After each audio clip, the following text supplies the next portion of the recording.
The colony world of Arvin 6 was quiet that morning. The kind of quiet that made a man notice the smallest sounds, a leaf scraping across the dirt, a bird-like creature clicking its beak, the slow hum of wind as it moved over the hills, the human.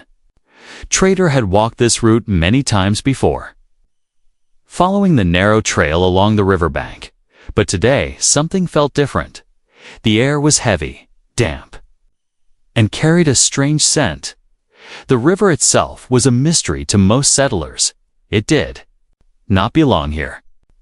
The maps from orbit showed no water in this valley, yet the river flowed endlessly, wide and cold, as if it came from some hidden source deep beneath the mountains. Mist curled off the surface even though the air was warm. It clung to the trees, and stones like ghostly fingers, and old colonists whispered about strange disappearances near its banks.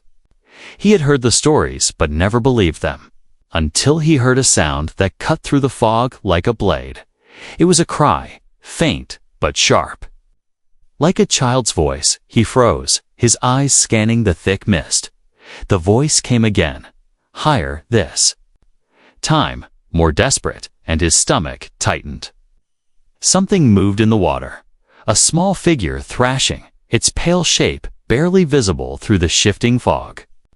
The trader's boots splashed into the muddy bank as he ran closer, his heart hammering when the mist parted for a moment. He saw her clearly. She was tiny, no bigger than a human child of 7 or 8 years, her skin a soft pale blue that seemed to glow faintly beneath the surface, her hair long and silver, spreading like ribbons in the water. Her eyes were wide with panic, reflecting the dim light like polished gems. Thick, dark weeds had wrapped around her legs, pulling her under each time she fought free of one coil. Another tightened, she gasped, her small hands clawing at the air before the water swallowed her again. There was no time to think, no time to weigh the danger. He threw his coat aside and jumped. The cold hit him like knives. The current was stronger than it looked, pulling at his legs. Trying to drag him away from her, he pushed forward, the icy water biting into his skin, each breath burning in his lungs. His hands found her arm just as she slipped beneath the surface again. She was so light, terrifyingly light. As if she had no weight at all, her body shivered violently in his grasp, and he could feel her pulse racing like a trapped bird. The weeds fought him, wrapping around his wrists and pulling both of them down. He kicked hard, feeling his strength fade with every second. Her lips moved under the water, bubbles, slipping free, and for a strange moment he thought she was singing. It was not a human song, it was something older, something that vibrated in his bones. The weeds loosened slightly, just enough for him to wrench them away. With one last push, they broke the surface. They gasped together, coughing, the mist swirling thick around them. The river seemed angry, now its current pulling harder, as if it wanted them back. He dragged her toward the bank, his muscles burning, his chest screaming for air. His boots hit the muddy shore and he collapsed forward. Still holding her tightly, the cold wind bit at their wet skin, and she coughed again. Water running from her mouth, her large eyes locked onto his, and for a moment, there was no fear in them, only something strange, almost like recognition. He wrapped his coat around her small frame, but she shook her head weakly. Her voice, soft and trembling, broke the silence. "You saved me," she said, her words accented, almost musical.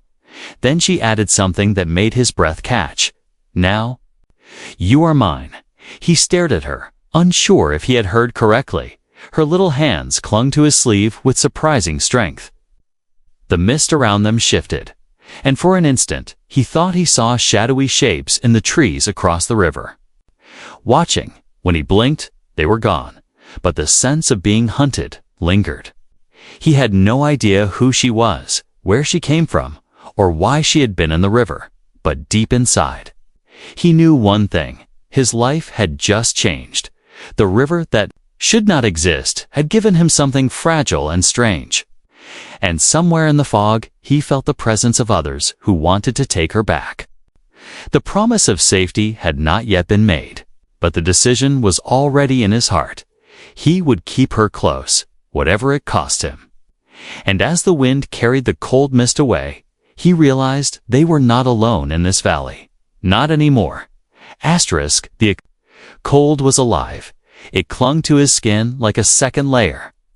Biting deeper with every heartbeat, the river's current pulled at them both.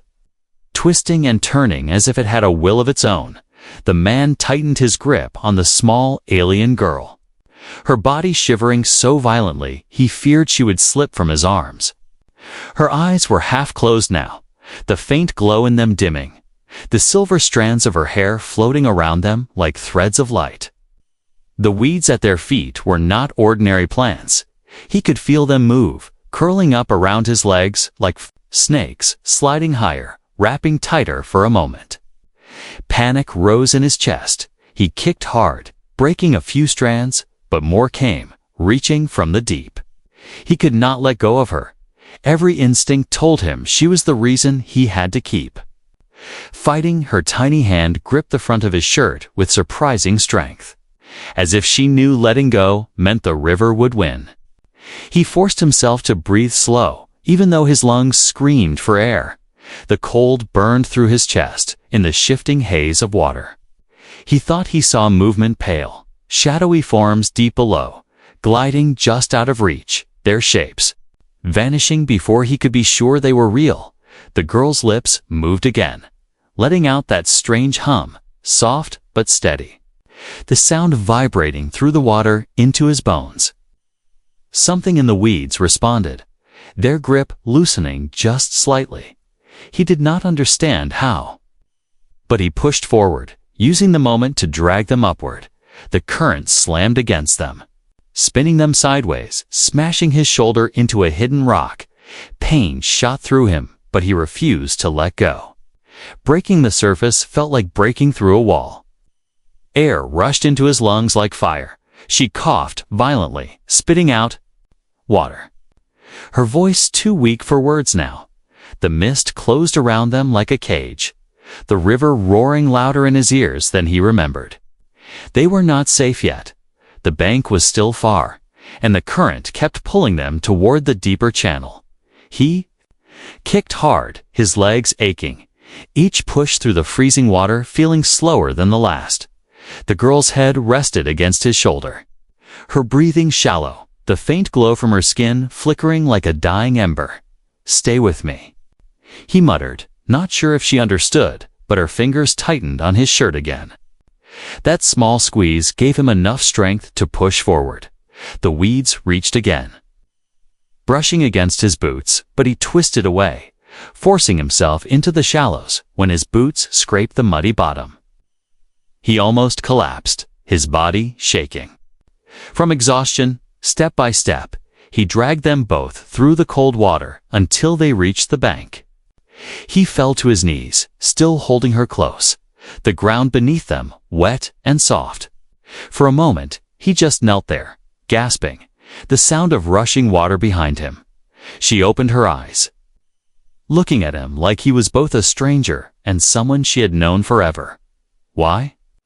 she whispered, her voice a thin thread of sound.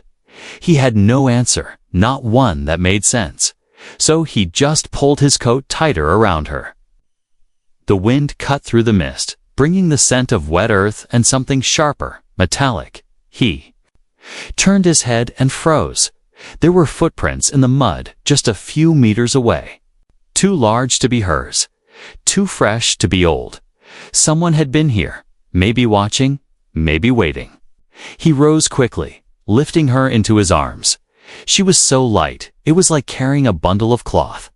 Her head rested against his chest, her eyes closing again. The footprints led away into the fog, disappearing into the trees. Every instinct screamed that whoever left them would come back. He began walking, his boots sinking into the wet ground. The sound of the river fading behind him, the path was narrow.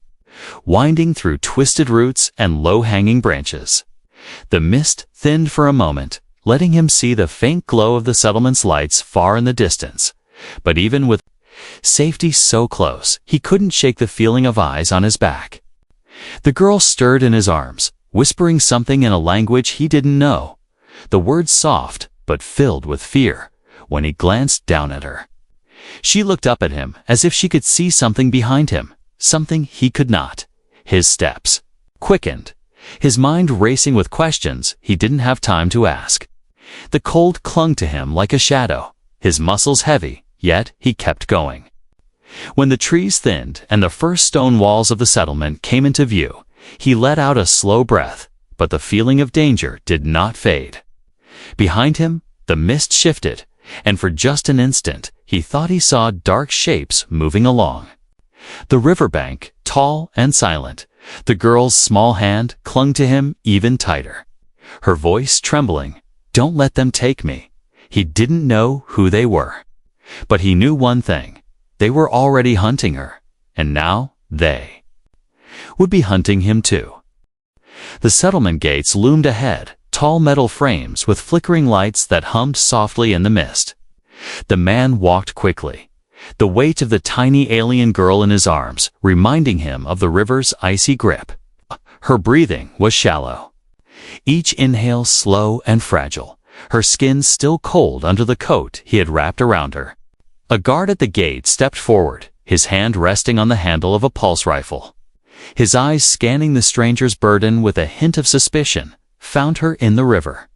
The man said quickly, his voice steady, but his heart pounding.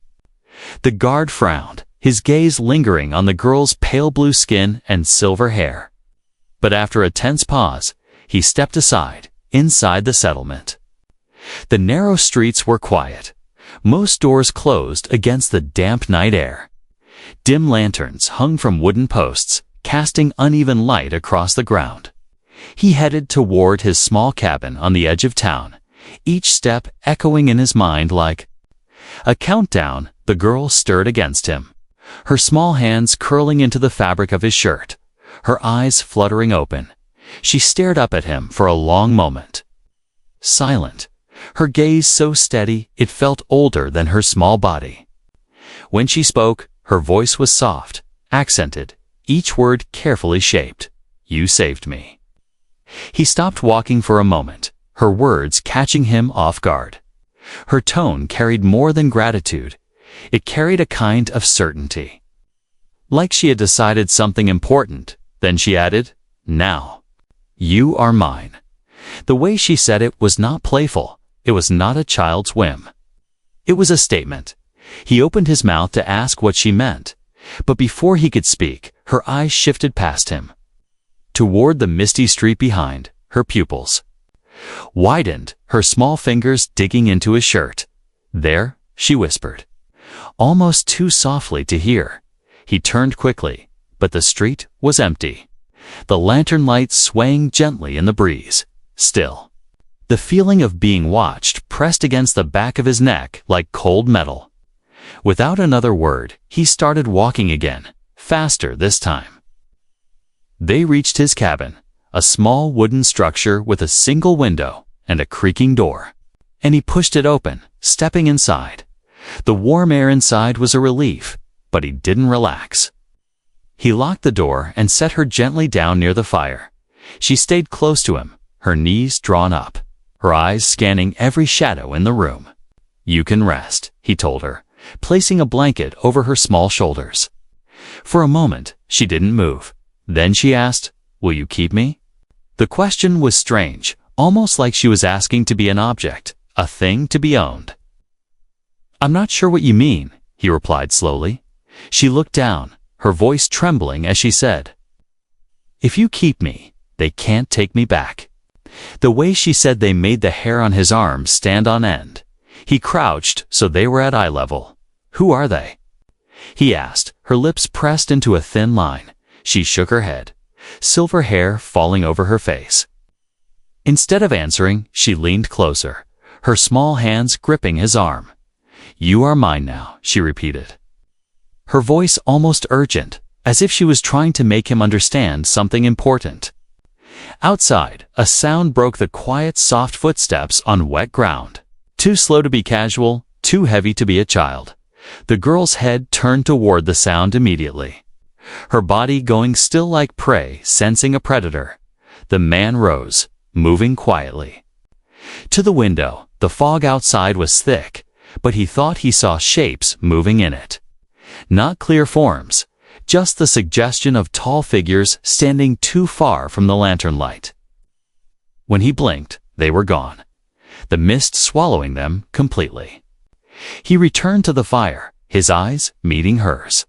"You're safe here," he said, though he wasn't sure if it was true. She studied him for a moment, then nodded, her shoulders relaxing just a little. The firelight flickered across her features, and he noticed how fragile she looked. Her skin almost translucent, the veins faintly visible beneath. Her eyes were unlike anything human, deep and reflective. Shifting with colors as the light moved, she sat close to the fire, holding her hands toward the warmth, but she never took.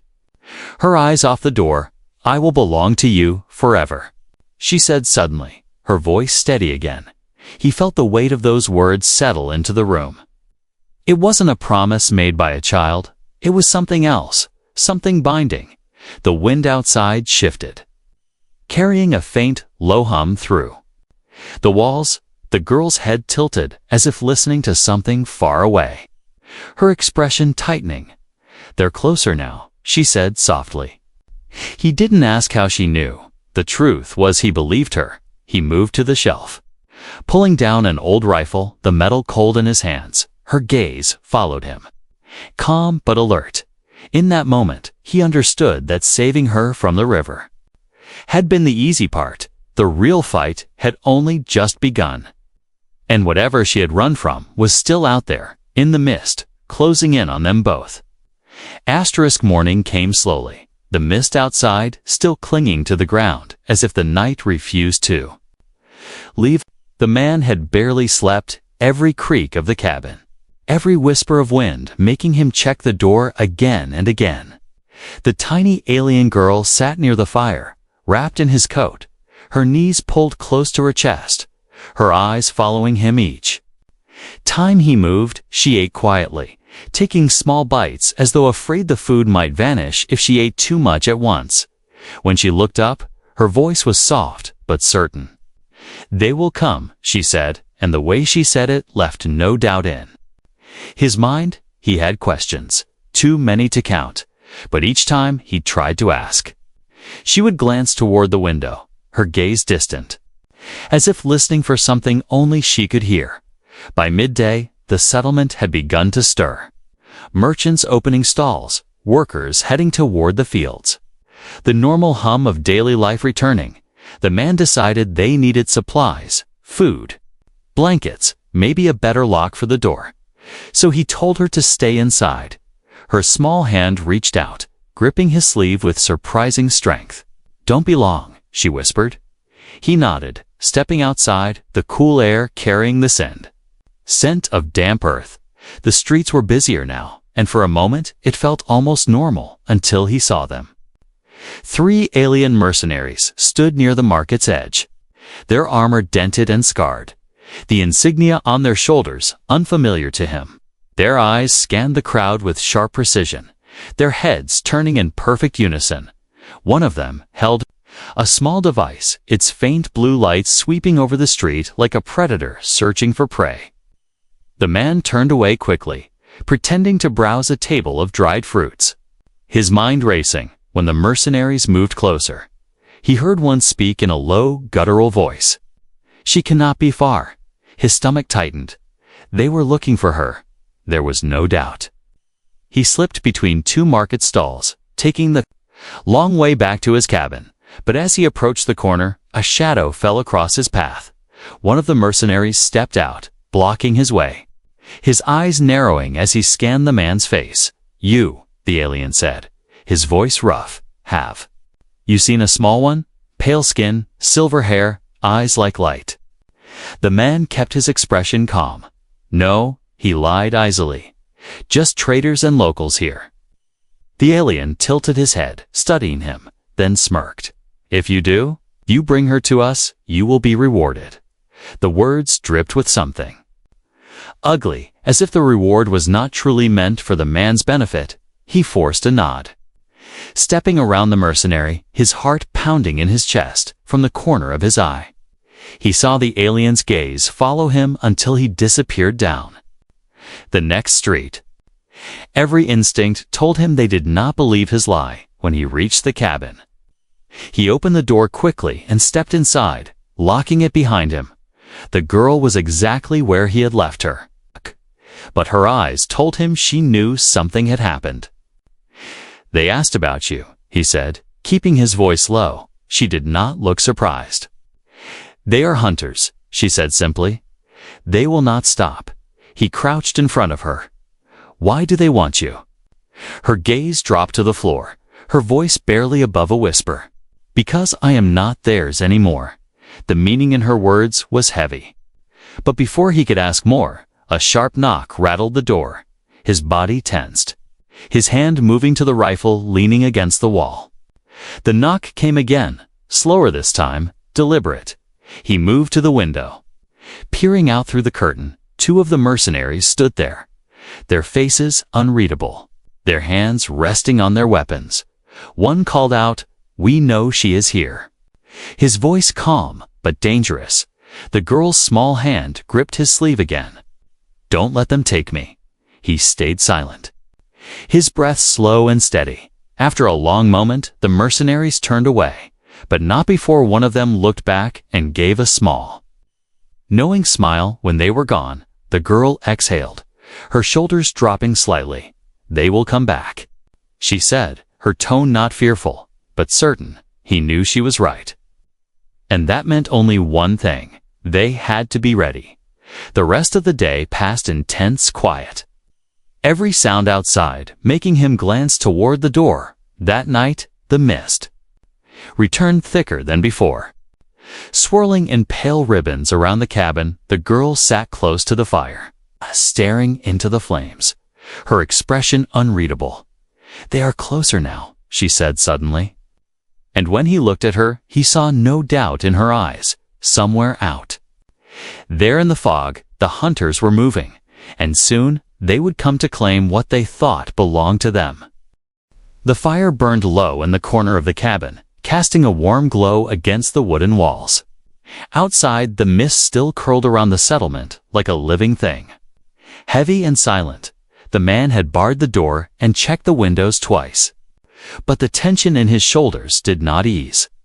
The tiny alien girl sat on a blanket near the fire, her knees tucked to her chest, the coat still wrapped around her. She hadn't spoken much since the mercenaries had knocked, but her eyes followed him wherever he moved, watching as though she was memorizing every detail of the space around her. He set a small pot over the fire, the scent of boiling broth filling the air. She leaned forward slightly, drawn to the smell, hungry. He asked, his voice low. She nodded once, still watching him, her silver hair falling over her face as she did. When he handed her a bowl, she took it carefully. Holding it close to her chest like it was something precious, she ate slowly, each bite small and deliberate, as if stretching the meal to make it last longer. After a while, she glanced up at him. "Why did you save me?" she asked, her tone not curious, but searching. He didn't have an easy answer, so he shrugged slightly, because no one else would. She studied his face for a long moment, then set the empty bowl aside. "You risked your life," she said quietly. "That means you are mine now." He almost smiled at her choice of words, but there was no hint of humor in her voice. She meant it. The fire crackled softly between them, the outside world feeling distant for a moment. "What happens if they find you?" he asked, leaning back in his chair. She looked down at her hands, her voice barely above a whisper. "They will chain me, take me far away, and I will not see the sky again." The way she said it made his chest tighten. "Then they won't find you," he said firmly. Her gaze lifted, meeting his. And for the first time that night, there was a flicker of trust in her eyes. Hours passed. The wind outside carrying faint noises that made him pause. A branch snapping footsteps that blew steps that faded too quickly. At one point, she rose and moved to the window, peeking through the small gap in the curtain. "What do you see?" he asked. Her voice was steady. "Nothing yet, but the mist hides them." When she turned back to him, her expression softened. "You are not afraid," she said, almost like she was testing the truth of it. "I am," he replied honestly. "But I'm more afraid of losing you." Her steps were small as she crossed the room, sitting beside him on the chair. She was so light, he barely felt her weight. For a long while, neither of them spoke. The only sound, the faint hiss of the fire. Then, in a voice almost too soft to hear, she said, "If you keep me safe, I will belong to you forever." There was no hesitation, no uncertainty in her tone. He nodded slowly, understanding now that for her, this was not a promise made lightly. That night, she slept curled up near the fire, the coat wrapped tightly around her small frame. He stayed awake, his rifle across his knees, listening to the soft rhythm of her breathing. From time to time, she murmured in her sleep, words in a language he didn't know. Once, she reached out in her dreams, her fingers brushing the floor as if searching for his hand. He took it gently, and her breathing steadied again. Just before dawn, he heard movement outside, slow, deliberate steps circling the cabin. He didn't move, didn't even breathe loudly. The steps stopped near the window, a shadow passing across the faint light, seeping through the curtain. Then, as suddenly as they had come, they faded into the mist. When he looked down, the girl's eyes were open, watching him. "They are testing you," she whispered. "They want to see if you will give me up." The sun rose slowly, but the heaviness in the air didn't lift. He knew now that keeping her safe would not be a matter of hiding for a few days. This was going to be a fight that might never end. But as she moved closer to him, resting her head lightly against his arm, he also knew he had already made his choice. Whatever danger came, whatever these hunters wanted, he would face it. Because somewhere between the river and this cabin, she had stopped being a stranger, and had become something much more, someone he could not imagine leaving behind. Asterisk, the day began with a heavy stillness, the kind that made every sound seem sharper. The man stepped outside to gather firewood. The mist was thinner now, but the air was cold and damp. He scanned the tree line, his eyes catching faint impressions in the soil footprints, not from boots, but from something heavier, wider, with 3 forward-pointing toes. They were fresh, pressed deep into the ground, leading toward the cabin. Before veering away, his grip on the axe tightened, every muscle in his body alert. When he returned inside, the girl was already watching him from her place near the fire, her eyes serious. "They came close," he said. Setting the wood down, she nodded slowly, as if she had expected this. "They are looking for the safest path," she replied. "Hunters always test the ground before they strike." Her voice was calm, but her small hands gripped the edge of the blanket tightly. He poured her a cup of warm broth, but even as she took it, she kept glancing toward the window. The man checked his rifle, sliding fresh power cells into the chamber. If they came, he would not let them take her without a fight. By mid-morning, the sound began, a low hum. Faint at first, like distant machinery, it came and went, drifting through the air in irregular pulses. The girl tilted her head every time the hum returned, her expression tightening. "They are using a call," she said. "It tells the others where I am." He felt the weight of those words settle in his chest. "Can they hear you?" he asked. "Yes," she admitted, "but not when I am close to you." The afternoon passed in uneasy silence, shadows growing longer across the ground. Once, he thought he saw movement in the trees, a flash of pale armor vanishing into the undergrowth. He walked the perimeter of the cabin, setting simple traps along the paths, tripwires, noisemakers, anything that would give him a moment's warning. When he came back inside, the girl was standing by the door, her small frame tense. "They will not come tonight," she said. "But soon." "How soon?" he asked. She met his gaze with eyes that seemed far older than her years. Before the next moon rises, that night, the wind changed, carrying with it a smell he couldn't place, sharp, metallic, and faintly sour.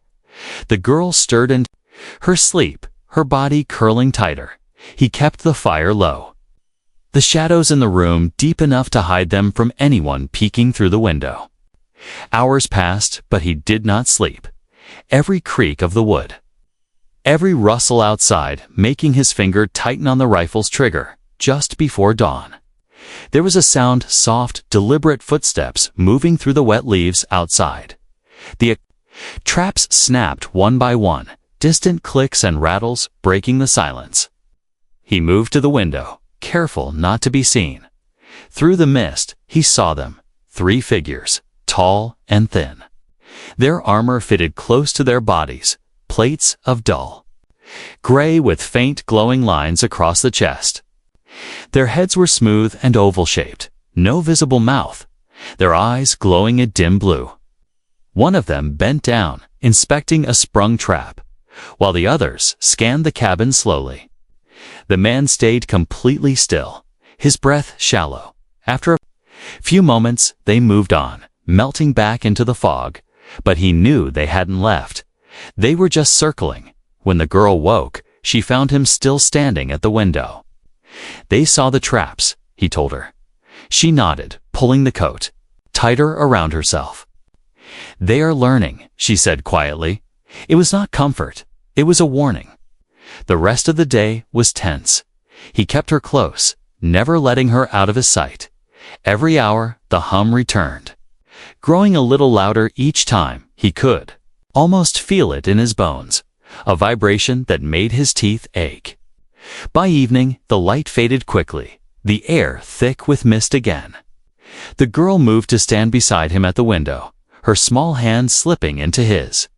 "They think the mist will make you weak," she said. "They don't know you are different." Her words made him glance down at her. But before he could reply, the first real sign of attack came. A sharp metallic clang echoed from the back of the cabin. Followed by the faint scrape of claws against wood, he grabbed his rifle, motioning for her to stay low. The sound came again. Closer this time, he stepped toward the noise. Every sense alert.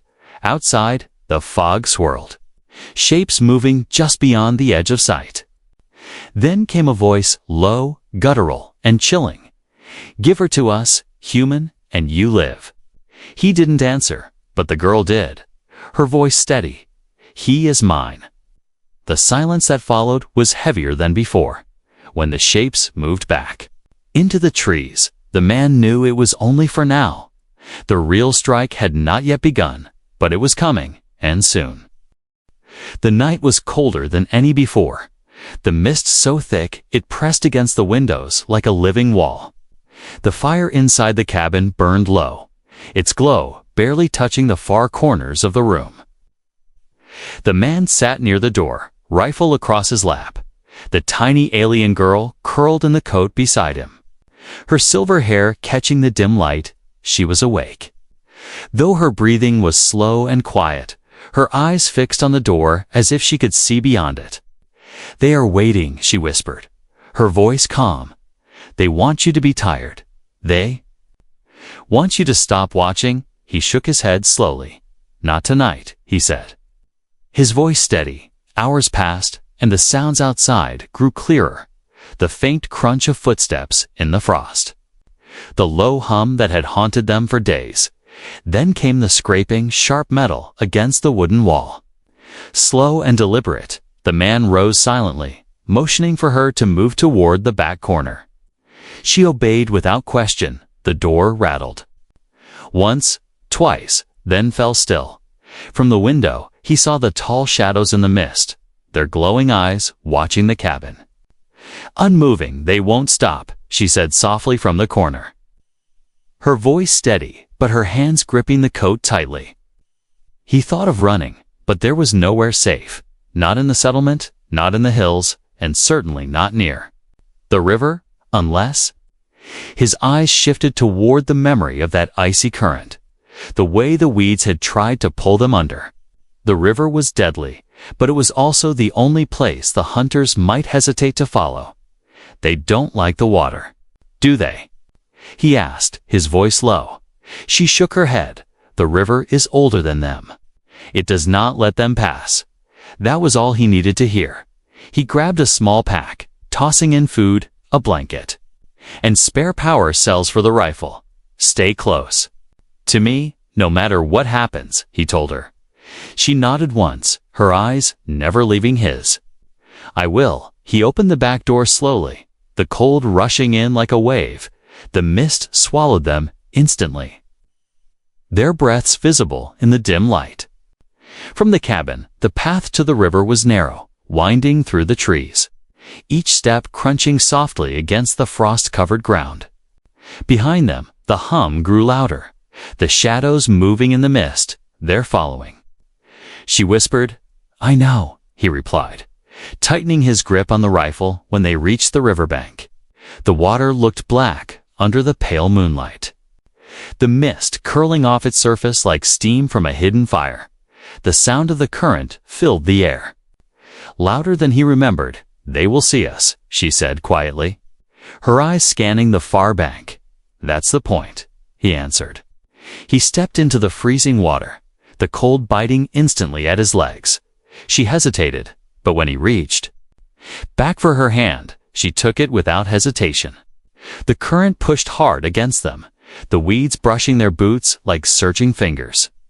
Behind them, the hunters appeared at the edge of the mist, their tall shapes barely moving. There, glowing eyes fixed on the two in the water. One of them stepped forward, its voice carrying easily across the current. You will not survive. The man didn't answer. He kept moving, the girl clinging to his side, her breathing sharp and fast. Halfway across, the current grew stronger, almost pulling them under. The girl let out that strange hum again, soft but powerful, and the weeds loosened just enough for them to push through. When they reached the far bank, the hunters were still standing there, their glowing eyes bright in the fog, but they didn't follow. The man pulled her onto the shore, both of them shivering. For a long moment, they just stood there, breathing hard, the roar of the river between them and the danger. Finally, she turned to him, her eyes wide and full of something more than relief. You didn't let them take me, she said softly. I told you I wouldn't, he replied. She stepped closer, her small hands gripping his coat. Then I will never leave you, she said, her voice steady now. Even if the stars call me home, I will stay with you. The words settled deep inside him, heavier than any promise he had ever heard. He knew the hunters would return someday, maybe stronger, maybe with more numbers. But he also knew that no matter what came, they would face it together. The river had tried to take her. The hunters had tried to claim her. But now she stood beside him, not as someone he had saved, but as someone who had chosen him. And as the mist began to thin under the rising sun, he understood the truth. She was not his burden. She was his family, and he was hers forever.